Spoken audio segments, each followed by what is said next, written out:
नमस्कार, आप देख रहे हैं हिंदी खबर। मैं हूं आपके साथ सौम्या मिश्रा। तो दिल्ली में नीति आयोग की गवर्निंग काउंसिल की बैठक, प्रधानमंत्री नरेंद्र मोदी की अध्यक्षता में यह बैठक हुई। कई राज्यों के मुख्यमंत्री इस बैठक में शामिल रहे।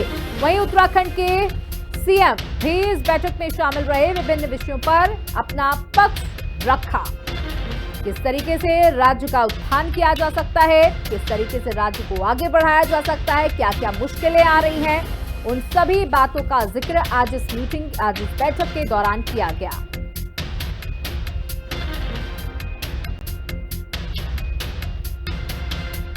तो बता दें कि प्रधानमंत्री नरेंद्र मोदी की अध्यक्षता में यह बैठक हुई। कई राज्यों के सीएम इस बैठक में शामिल हुए। उत्तराखंड के सीएम पुष्कर सिंह धामी भी इस बैठक में शामिल रहे और उन्होंने विभिन्न विषयों पर चर्चा की।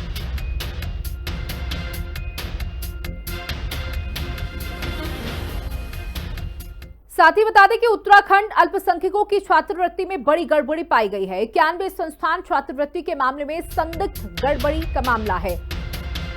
2021 से 2022 और 2022 से 2023 तक का ये पूरा मामला है, जहां देहरादून, हरिद्वार, नैनीताल के संस्थान और उधम सिंह नगर, उत्तरकाशी, पौड़ी के संस्थान, रुद्रप्रयाग, चंपावत के संस्थान भी शामिल है। भारत सरकार ने जांच कराने के निर्देश जारी किए हैं। सचिव अल्पसंख्यक कल्याण ने जांच के निर्देश दिए हैं। सभी जिलाधिकारियों को जांच के आदेश दिए गए हैं। समिति करेगी जांच, 1 महीने में रिपोर्ट सौंपनी होगी। तो ये जो गड़बड़ी है, इसकी रिपोर्ट 1 महीने के अंदर ही सौंपनी होगी और सभी जिलाधिकारियों, सभी डीएम को ये जांच के आदेश जारी कर दिए गए हैं। समिति को 1 महीने के अंदर रिपोर्ट सौंपनी होगी। उत्तराखंड अल्पसंख्यकों की छात्रवृत्ति में ये बड़ी गड़बड़ी पाई गई। उत्तराखंड में अल्पसंख्यक छात्र छात्राओं के लिए चल रही केंद्र पोषित छात्रवृत्ति योजना में अनियमितता का मामला सामने आया है। हैरत की बात यह है कि भारत सरकार ने खुद इसकी सूची जारी कर उत्तराखंड को एक चिट्ठी जारी करी है, जिसमें साफ तौर पर कहा गया है कि को लेकर जल्द से जल्द जांच की जानी चाहिए। जिसके बाद यहां पर चिट्ठी के बाद हड़कंप मचा हुआ है और तुरंत जिलाधिकारियों को इस पर जांच करने के निर्देश भी दे दिए गए हैं। कहा गया है कि जो उप जिलाधिकारी हैं, उनकी अध्यक्षता में एक समिति बनेगी जो जांच करेगी और 1 महीने के अंदर ये रिपोर्ट जो है वो सौंपनी होगी। ऐसे में जिलाधिकारियों ने तुरंत इस पर जो है संज्ञान लिया है और अब इस पर जांच के निर्देश जो है वो दे दिए गए। ऐसे में बताया जा रहा है कि यहाँ पर 90 से ज्यादा ऐसे संस्थान हैं, कई सारे स्कूल्स हैं, कई सारे मदरसे हैं जो जांच के घेरे में हैं। और ऐसे में देखिए, कोई पहला मामला नहीं है, बल्कि इससे पहले भी छात्रवृत्ति के कई ऐसे मामले आए हैं जिसमें करोड़ों रुपए जो है वो डका लिए गए। भारत सरकार की चिट्ठी में साफ तौर पर लिखा गया है कि अगर जांच करने के बाद कोई पाया जाता है, जो भी दोषी होगा उसके खिलाफ एफआईआर दर्ज कराई जाएगी। इसके साथ साथ अगर कोई अधिकारी भी इसमें संदिग्ध पाया जाता है या पाया जाता है कि वो इसमें संलिप्त है, तो उसको तुरंत निलंबित किया जाएगा। तो कहीं ना कहीं जो जांच के निर्देश है वो दे दिए गए हैं। अब देखना होगा कि 1 महीने बाद जब रिपोर्ट की सौंपी जाती है, जब रिपोर्ट लाई जाएगी जांच के बाद, तो क्या कुछ उसमें देखने को मिलता है और कौन इसके पीछे है, किस तरीके से ये गड़बड़ घोटाला हुआ है, अब ये देखने वाली बात होगी। देहरादून से कैमरा पर्सन विजेंद्र रतूड़ी के साथ में शुभांगी भट्ट, हिंदी खबर। ये इस तरह की जो स्कॉलरशिप्स की हमारी इंक्वायरीज हैं वो ऑलरेडी गतिमान हैं और इसमें काफ़ी हद तक रिफॉर्म्स भी किए गए हैं।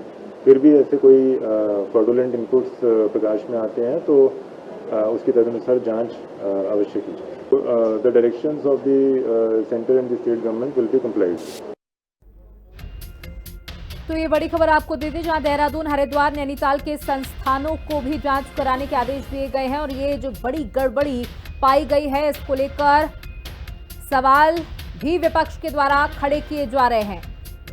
तो बता दें कि भारत सरकार ने जांच कराने के निर्देश भी जारी कर दिए हैं और ये पूरा अल्पसंख्यक कल्याण के लिए यह छात्रवृत्ति का ये पूरा मामला है। सभी जिलाधिकारी को जांच के निर्देश जारी कर दिए गए। 1 महीने के अंदर रिपोर्ट सौंपनी होगी। समिति जांच करेगी और 1 महीने में रिपोर्ट देगी। अल्पसंख्यकों की छात्रवृत्ति में बड़ी गड़बड़ी का ये जो मामला सामने आया है, इससे कौतूहल की स्थिति पैदा हो गई है।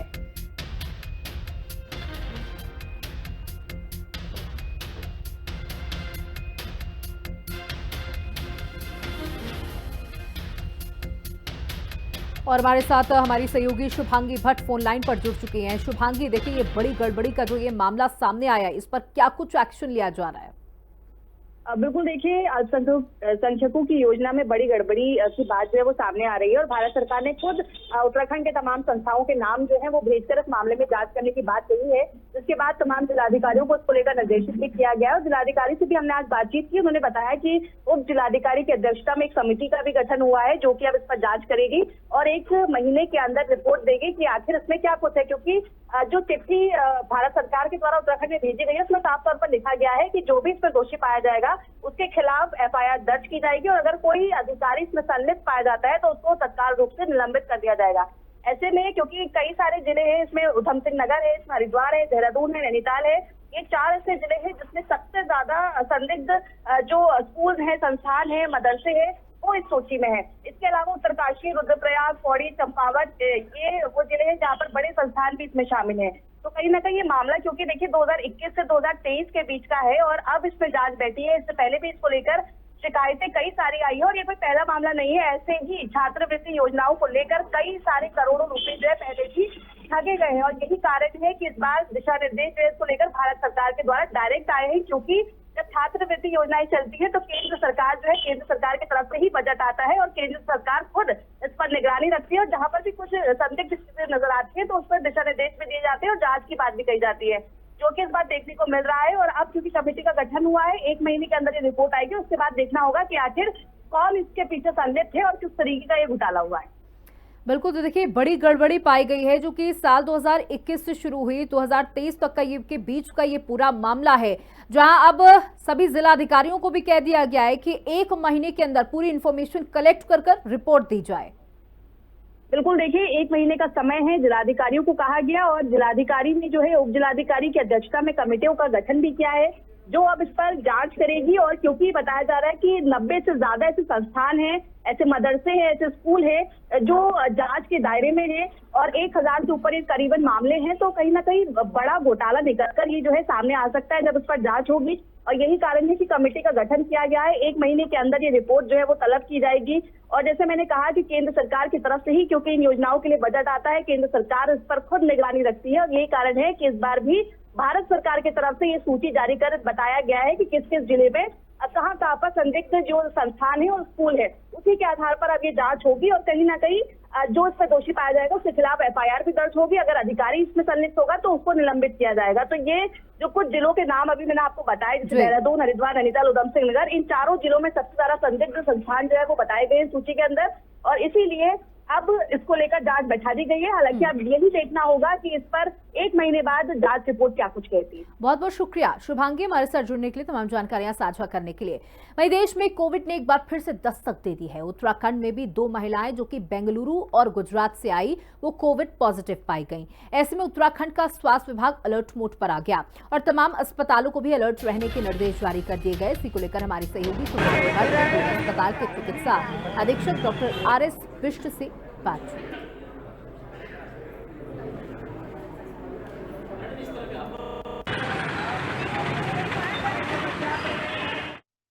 देश में एक बार कोविड ने फिर से दस्तक दे दी है, जिसके बाद हर राज्य में स्वास्थ्य महकमा जो है वो अलर्ट पर है। उत्तराखंड की बात करूं तो यहां पर भी स्वास्थ्य विभाग जो है वो अलर्ट पर है और लगातार अस्पतालों को दिशा निर्देश दिए जा रहे हैं कि तमाम तरीके की एहतियात जो है वो बरती जाए। इस वक्त मैं दून अस्पताल में मौजूद हूं और इस वक्त मेरे साथ चर्चा करने के लिए दून अस्पताल के CMS RS बिष्ट जी मौजूद है। सर, इस बार जो कोविड ने दस्तक दी है, अभी बताया जा रहा है कि उत्तराखंड में भी 2 केसेज आए हैं जो कि ऋषिकेश की तरफ, जो गुजरात और बेंगलुरु से आए। ऐसे में इस बार क्या कुछ सिम्टम्स हैं, क्या पहले की तरह ही सिम्टम्स देखे जा रहे हैं? अभी तक जो भी दोनों केस आए, दोनों के सिम्टम्स के बारे में पता किया था तो दोनों के सिम्टम्स पुराने वाले कोविड से ही मिलते जुलते सिम्टम्स हैं। अच्छी बात यह है कि इनमें से दोनों मरीज कोई सीरियस मरीज नहीं हुए, सीरियस सिम्टम्स अभी तक नहीं आए, दोनों पॉजिटिव थे। शासन के निर्देश के बाद और इसको देखते हुए हमने अपनी कोविड की टीम को फिर से एक्टिवेट कर दिया है। एक हमने कोविड टीम बनाई है जिसमें फिजिशियंस हैं, जिसमें पीडियाट्रिशियन है और माइक्रोबायोलॉजिस्ट को ऐड किया है। हमने निर्देश किया गया है कि जो भी कोविड के सिम्टम्स के साथ हमारे पास पेशेंट आएंगे, फ्लू के सिम्टम्स, बुखार के सिम्टम्स हैं, उनको हमने RT-PCR करने के लिए फिर से हिदायत दे दी गई है, किया है। इसके साथ ही हम लोगों ने ICU बेड्स भी अलॉट कर दिए हैं, बच्चों के लिए भी और एडल्ट्स के लिए भी, जो कि कोविड के लिए अलग से रखे जाएंगे। आइसोलेशन वार्ड्स भी बना दिए गए, 30 बेड का हमने वार्ड बना दिया है और एक फ्लू OPD हम फिर से स्टार्ट करने का की प्रक्रिया में है। अगले 2 या 3 दिन में हम फ्लू ओपीडी फिर से स्टार्ट कर देंगे। जो भी जुकाम खांसी बुखार के सिम्टम्स के साथ पेशेंट आएंगे उनका एक बार इवेलुएट कर लेंगे और जरूरत पड़ेगी तो उनका RT-PCR किया जाएगा। सर, सबसे पहले जब कोविड आया था हमने देखा था किस तरीके की स्थितियां बनी थी, अस्पतालों में भी बड़ी संख्या में मरीज आ रहे थे।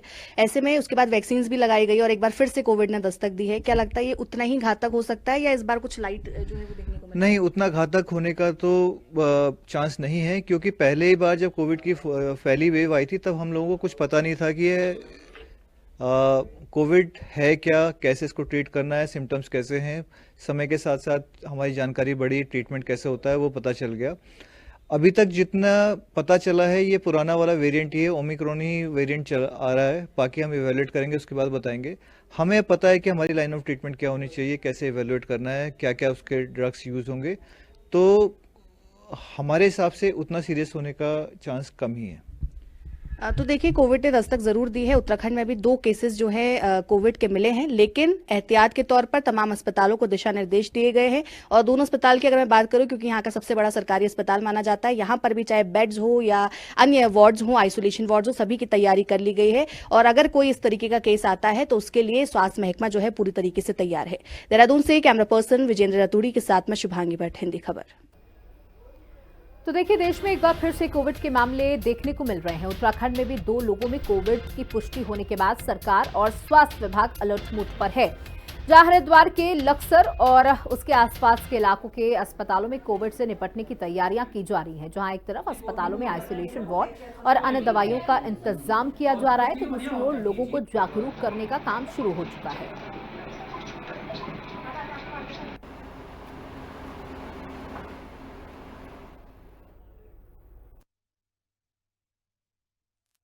कोविड को लेके गाइडलाइन आई है उच्च अधिकारियों द्वारा भी, स्टेट से भी। इसमें हमने OPD के स्तर पे कि जो ILI और सारी के जो मरीज होते हैं जुकाम खांसी के, उन पर थोड़ा उसकी रिपोर्टिंग करें और सस्पेक्टेड पाए जाने पर जांच के लिए गए हैं। फिलहाल अभी तो जांच नहीं हो रही है, लेकिन हाँ, जांच की व्यवस्था जल्द ही कर दी जाएगी। लेकिन OPD में ज़रूर, और OPD के अलावा जो PHCs हैं या सब सेंटर्स हैं, वहाँ पर भी हम लोगों ने अभियान के सिस्टम के, सतर्कता के सिस्टम को जागरूक कर दिया है कि कोई भी इस तरह के मरीज जो सस्पेक्टेड हो सकते हैं कि ये कोविड हो सकता है, तुरंत इन्फॉर्म करें। और IHIP का एक पोर्टल है, IDSP का एक पोर्टल है। इस पोर्टल पर रोजाना चढ़ाया जाएगा कि भाई कितने इस तरह के मरीज देखे गए और कितने इस तरह के पाए गए।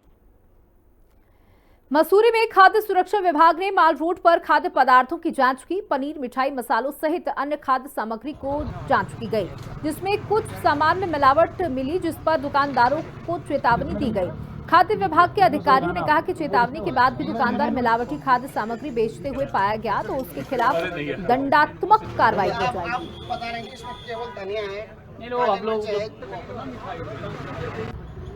पुलिस का मकसद जो है, ये कमिश्नर साहब ने इसको भेजा है 4 धाम के साथ साथ यात्रा रूट में, प्लस ये टूरिस्ट सीजन के लिए देखते हुए। और इसमें हम ये देख रहे हैं कि जो खाद्य कारोबार करता है उनके प्रतिष्ठान में किस तरह का जो है क्वालिटी मेंटेन कर रखी है या नहीं।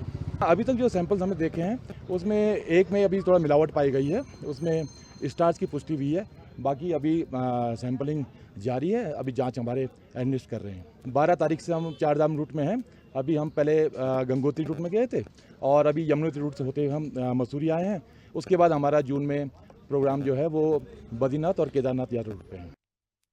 इस मोबाइल वैन द्वारा कोई भी उपभोक्ता जो भी वो खा रहा है, उस भोजन का, उस पदार्थ का, खाद्य पदार्थ का नमूना चेक करा सकता है कि वो खाद्य पदार्थ जो खा रहा है क्या वो स्वस्थ है उसके शरीर के लिए, नहीं है, कोई हानिकारक पदार्थ तो उसमें मिला हुआ नहीं है, या उसको खाने के बाद किसी प्रकार की कोई बीमारी या कोई क्षति उनके शरीर को तो नहीं पहुंचेगी। इस वैन के द्वारा समस्त डेयरी प्रोडक्ट्स जैसे दूध, मिठाई, दूध से बने समस्त पदार्थ, दाल, आटा, चावल, मसाले, जूस, कोई भी खाद्य पदार्थ की चेकिंग मिनटों में हो सकती है और वो निःशुल्क है। ये कमिश्नर साहब के ही आदेश से हो रहा है। तो आज मोबाइल फूड वैन जो है हमारे डिप्टी कमिश्नर साहब के नेतृत्व में यहाँ आज आई है। तो यहाँ पे जन जागरूकता अभियान एक तरह से चलाया जा रहा है। लोगों को जागरूक करने के लिए जो भी खाद्य पदार्थ वो खा पी रहे हैं वो आके यहाँ चेक करा सकते हैं, वो भी निःशुल्क है। उससे इन्हें ये पता चलेगा कि अगर कुछ खराबी है उसमें तो उसको अवॉइड करेंगे, और अगर उसमें कुछ ऐसा मिलता है कि जो अनसेफ है शरीर के लिए तो आगे हम इन्फोर्समेंट कार्रवाई उस पर करेंगे उसके खिलाफ। उत्तराखंड भाजपा को नया अध्यक्ष मिलेगा या वही चेहरा रिपीट होगा, इसको लेकर लगातार चर्चाएं चल रही हैं। भाजपा संगठन की चुनावी प्रक्रिया जारी है। खबर यह है कि जुलाई तक नए प्रदेश अध्यक्ष की घोषणा हो जाएगी। वहीं भाजपा सांसद नरेश बंसल का कहना है कि जो संगठन के चुनाव की प्रक्रिया के जरिए चुनाव होगा और सर्वसम्मति से अध्यक्ष का चुनाव होगा। सांसद ने कहा कि पहलगाम हमले के कारण चुनाव में देरी हुई है। जहां भी बनेंगे अध्यक्ष, जो हमारी सांगठनिक चुनाव की प्रक्रिया है उसके अंतर्गत चुनाव होगा और सर्वसम्मति से अध्यक्ष का चुनाव होगा, अध्यक्ष बनेंगे। अब उसमें किसका क्या होता है ये तो समय बताएगा, इसलिए उस पर कोई आकलन करना, कोई अनुमान लगाना, ये मुझे लगता है समय से पहले की बात है। टिहरी डीएम मयूर दीक्षित ने सामुदायिक स्वास्थ्य केंद्र चंबा नगर पालिका निर्माण विभाग और पेयजल विभाग का निरीक्षण किया। निरीक्षण के दौरान कई कर्मचारी अनुपस्थित पाए गए। जिलाधिकारी ने अनुपस्थित कर्मचारियों को हिदायत देने के साथ ही मुख्य चिकित्साधिकारी को इस संबंध में सख्त निर्देश दिए।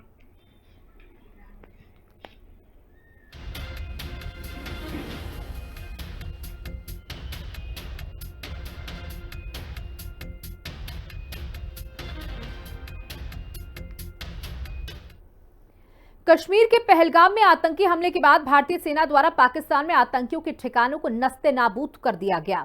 बता दें कि जिसके बाद पूरे देश में खुशी की लहर है। उत्तराखंड के विभिन्न क्षेत्रों में सेना के सम्मान में तिरंगा शौर्य सम्मान यात्रा निकालकर सैनिकों का आभार व्यक्त किया जा रहा है। वेरीनाग में भी भाजपा विधायक फकीर राम कंटा के नेतृत्व में बाजार में शहीद चौक तक तिरंगा यात्रा निकाली गई। भाजपा कार्यकर्ताओं ने तिरंगा यात्रा में हिस्सा लेकर भारत माता की जय के नारे लगाए।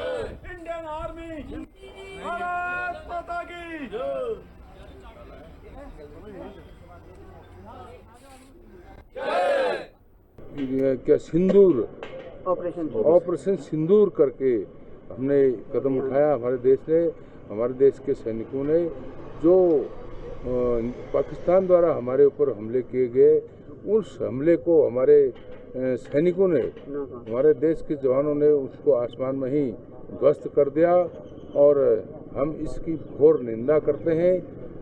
ऐसे आने वाले समय में ऐसी हरकतें अगर पाकिस्तान करेगा, हमारा हर हिंदुस्तानी खड़ा होकर के पाकिस्तान को हम मिट्टी में मिलाने का काम करते हैं। खबर विकासनगर से है, जहां भारतीय जनता पार्टी युवा मोर्चा ने रानी अहिल्याबाई होलकर की 300वीं जयंती पर एक कार्यक्रम का आयोजन किया। कार्यक्रम में भाजपा के प्रदेश संयोजक शैलेंद्र बिष्ट के साथ ही राष्ट्रीय उपाध्यक्ष भाजयुमो नेहा जोशी, जिला अध्यक्ष मित्ता सिंह, विकासनगर विधायक मुन्ना सिंह चौहान और सहसपुर विधायक सहदेव कुंडीर भी शामिल हुए। कार्यक्रम में सभी वक्ताओं ने रानी अहिल्याबाई के जीवन पर अपने अपने विचार रखे। सनातन धर्म का गर्व है। अहिल्याबाई होलकर हमारा इस भारत का 300 साल पहले, जिनका 31 मई सन 1725 को जन्म हुआ था, उनके जो 30 साल का सुशासन रहा, उन सुशासनों का आज कोई आत्मसात कर रहा है। उस सुशासन को कहीं ना कहीं धरातल उतारने का काम कर रहा है। वो देश के प्रधानमंत्री नरेंद्र भाई मोदी भी कर रहे हैं। चाहे वो मंदिरों का जीर्णोद्धार की बात हो, चाहे वो कनेक्टिविटी की बात हो, सड़कों का जाल हो, चाहे पुलों का निर्माण हो, चाहे पानी का एक सही सुचारू रूप में काम करने का रहा हो। देश को 2047 तक विकसित देश बनाने का संकल्प देश के प्रधानमंत्री ने लिया। बता दें कि उत्तराखंड में 4 धाम यात्रा जारी है और बड़ी संख्या में गंगोत्री धाम श्रद्धालु पहुंच रहे हैं। वहीं धाम से पहले 3 किलोमीटर तक लंबा जाम देखने को मिला, जिसके चलते बुजुर्ग यात्रियों को भारी परेशानियों का सामना करना पड़ा। इस जगह पुलिस न होने से वाहन चालक भी नाराज नजर आ रहे हैं, जिससे गंगोत्री धाम से यात्रा कर वापस जाने वाले यात्रियों को जाम में फंस कर लंबा इंतजार करना पड़ रहा है और इस जगह यात्री व्यवस्थाओं को सुधारने की मांग प्रशासन से कर रहे हैं। बहुत परेशान हो रहे हैं अभी। कितने किलोमीटर चल के आए हैं? अरे कम से कम 2 किलोमीटर से ज़्यादा, 3 किलोमीटर चलते आ गए और गाड़ी का कोई पता नहीं है। मरीज वहाँ पर बैठा है, बैठी है, उसी केस में हम बस का ये कर रहे हैं, कहाँ पर है बस। हाँ, और वो आ नहीं पा रहे, शुगर बढ़ गया उसका। बहुत ज्यादा परेशानी है। 2 किलोमीटर तक का जाम है, पीछे आधा किलोमीटर लंबा पीछे जाम है। तो पुलिस की व्यवस्था है कहीं पे? पुलिस कोई नहीं दिख रहा है, कोई पुलिस वाला नहीं दिख रहा है यहाँ। कोई देखो दिल्ली वाला ये लाइन में लग गया है, ऐसे हो रहा है। यात्री परेशान है। यात्री देखो अभी 2 किलोमीटर पैदल जाना पड़ेगा, यात्री तो परेशान होंगे सर। केदारनाथ यात्रा मार्ग पर एक 53 वर्ष महिला श्रद्धालु जंगल में भटक गई, जिसकी सूचना एसडीआरएफ को दी गई। तत्काल रेस्क्यू चलाते हुए महिला को सुरक्षित परिवार से मिलाया गया। मुंबई के बांद्रा की निवासी गलती से बड़ी लिलचोली के पास जंगल की ओर चली गई थी, जहां से उन्हें एसडीआरएफ ने रेस्क्यू किया। एसडीआरएफ टीम का आभार व्यक्त करते हुए महिला सकुशल फिर से केदारनाथ धाम के लिए रवाना हुई।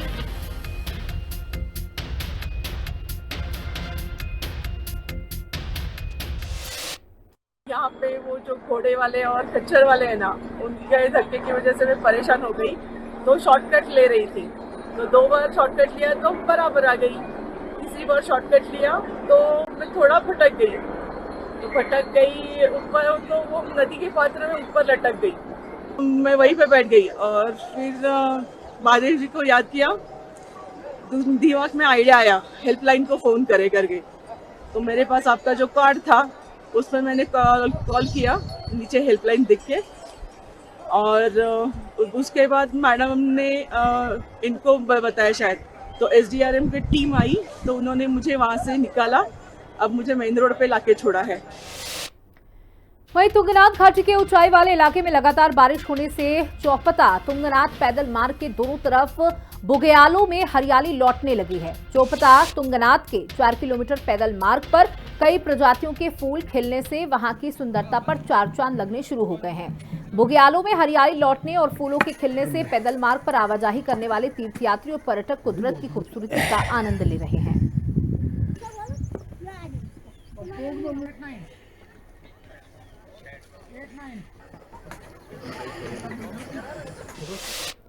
विकासखंड ट्यूट के ब्लॉक परिसर में जिला आयुर्वेदिक एवं यूनानी विभाग की ओर से 1 दिवसीय योग शिविर का आयोजन किया गया। शिविर का संचालन योग अनुदेशक अनीश लेखवार और कुमारी शालिनी गोसाई ने किया, जिसमें प्रतिभागियों को विभिन्न योग आसनों और प्राणायाम की विधियों का अभ्यास कराया गया।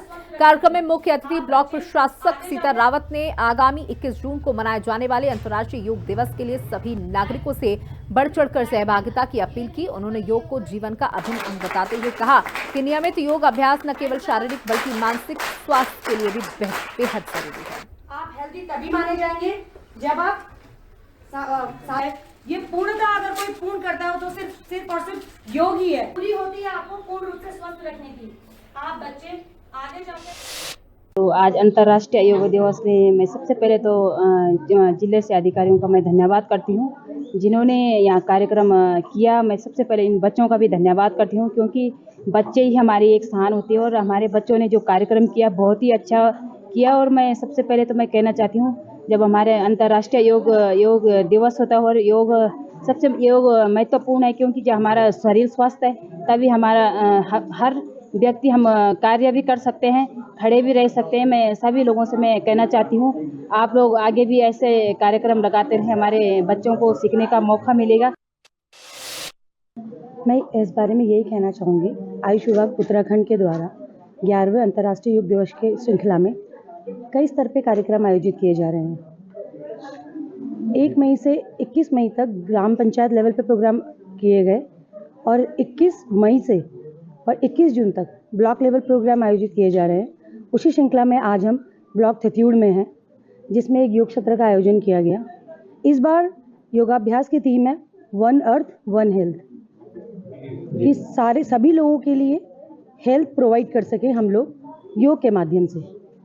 और योग का अर्थ होता है जोड़ना या जुड़ना, जिसमें हम आत्मा को परमात्मा से योगाभ्यास के द्वारा जोड़ते हैं। अर्थात हम शारीरिक, मानसिक एवं आध्यात्मिक स्वास्थ्य की बात करते हैं योग के द्वारा।